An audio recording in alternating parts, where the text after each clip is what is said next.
مين قال إنه سلاف مو ممثل من العيار الثقيل؟ سلاف من أتقل عيار، من عيار البراميل. قبل ما نبلش حلقتنا أعطونا لايك واعمل متابعة للقناة مشان يوصلك كل جديد. تعرفنا على سلاف بالحلقة الماضية كيف إنه هي النظام ودينها الحب. اليوم رح نتعرف على تويست سلاف الإنساني. حدا يتجاوز حريتي، ما بصير اتجاوز حرية أيا كان بمعتقد وبفكر وبملبس وبي ما لي علاقة طالما ما حدا له علاقة فيني أبدا. شوفوا الرقة، شوفوا الحنية، شوفوا الاحترام، مو بس للبشر، لا كمان لمعتقدات البشر. بس لما بيكون في بديل آخر بخلافة إسلامية فأكيد الواحد ما رح يقبل. وين احترام العقائد؟ صلي على الحب، ما حلوة هيك؟ مرة بحترم عقائد البشر ومرة خلاف الإسلامية.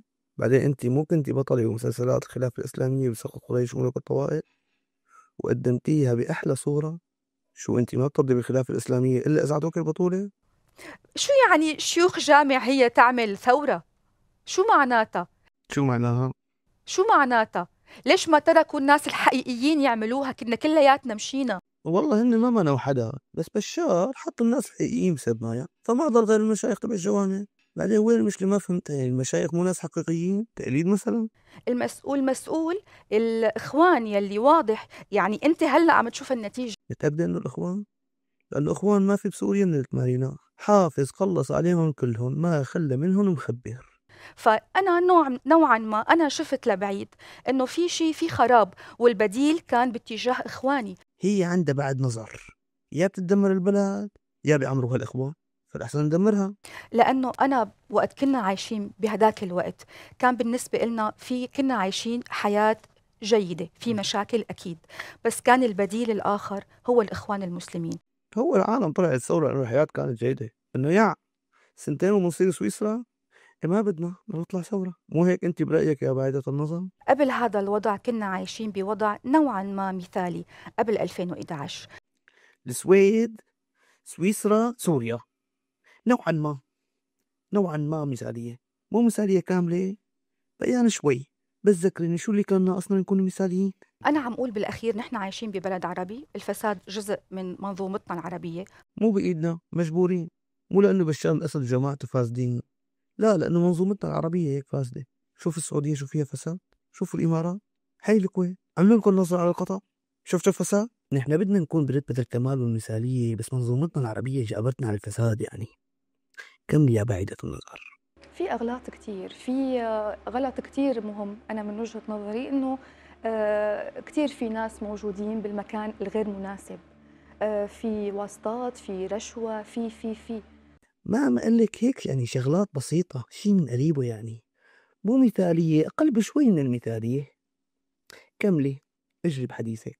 بس أنا ما رح أقول لك لا، وأكيد في أغلاط أمنية هائلة، ما رح أدخل بالتفاصيل لأنه ما عندي دراية واسعة. بس شايفين الشفافية؟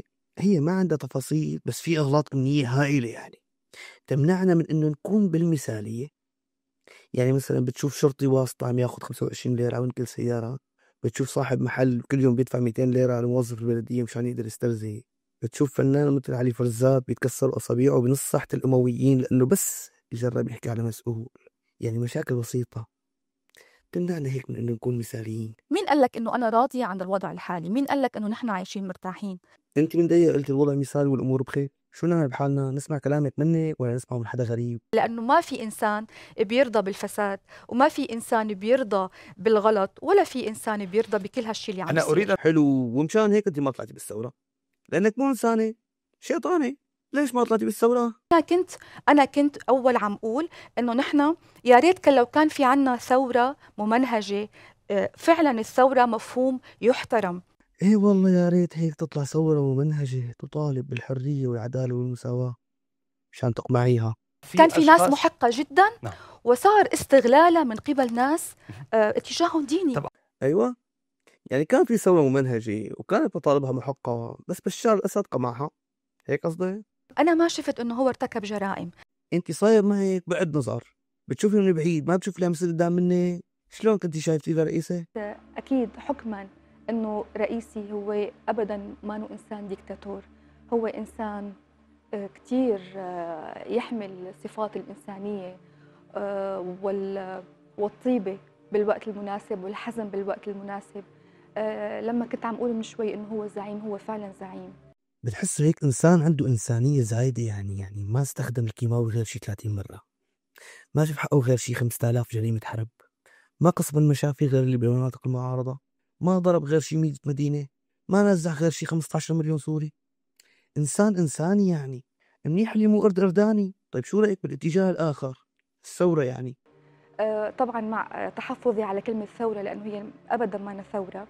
مو أنت اللي بتحطيها اسمها، بس شو رأيك بالشعب اللي كان ضد بشار؟ ما هو هو اللي الشعب بيريد. برضه اللي عامل ثورة، مو الشعب الشعب هو اللي يعني. عامل. أمال مين اللي عامل الثورة؟ قلة قليلة. 25 شيخ طلة قليلة، كملي. إرهابيين. يا سلام، كملي. باعوا أنفسهم وباعوا وطنهم مقابل حفنة من الدولارات. كمان كملي. المأجورين. شو ضل؟ إنه شو هالثورة اللي هي بتدعو للحرية، والحرية جزء من المفاهيم الأخلاقية الكبيرة يلي هي ممكن تشتم فنانة لأنه قالت رأيها بالأخير. أنا يعني انت قلتي عنهم مرتزقة وارهابيين وباعوا انفسهم ووطنهم وما خليتي عليهم ستر مغطى، وزعلانة لانه بيقولوا عنك عاهرة؟ يعني شيء منه بلا كله. وقت بصير في نحر على دين أو على طائفة، هذا ما حدا خوفنا، هذا شفناه بعيننا نحن، هذا عشناه وقت أي حدا بس على طائفة عم يذبح من الجهة الأخرى، هذا عشناه نحن، شفناه بعيننا. شفتيه بعينك ولا حدا قال لك؟ لانه اللي كانوا عم ينذبحوا هن المدنيين على حواجز النظام وجماعة الحب. نحن كنا عم ننذبح وننسلق. يا ابني خلصت اول دفعة سلق، يشروهم لينشفوا ونزل اللي بعدهم. ما رح اقول لك كلامك صح ولا كذب، بس انت ما شفتي جرائم النظام. تعرفين هذه المعلومات؟ صور قيصر توثق عشرات الآلاف من الجرائم في المعتقلات السورية. هل سمعتي عن هذا الأمر؟ نعم. ها طلعتي بتشوفي زم الله حولك وحواليك. انا كنت مفكر الشباك تبعك بس مطلع على داعش، ما مطلع على سيدنايا. شو اسمه هذا، مو اجرام؟ الحرب فيها ضحايا أبرياء، فيها أطراف بيغلطوا، وفي دائما ضحايا أبرياء. ايه نعم، اللي بيقتلهم بشار الاسد بالمعتقلات هدول ضحايا حرب. واللي هلا عم يصير بسوريا بتوقع انه احسن، بتوقع. ايه الحمد لله، انت البعد تبع نظرك ما شاء الله هيك بتشوفي الافتر لايف، ما بعد الحياه، هن العالم بالجنه بعد ما يستشهدوا.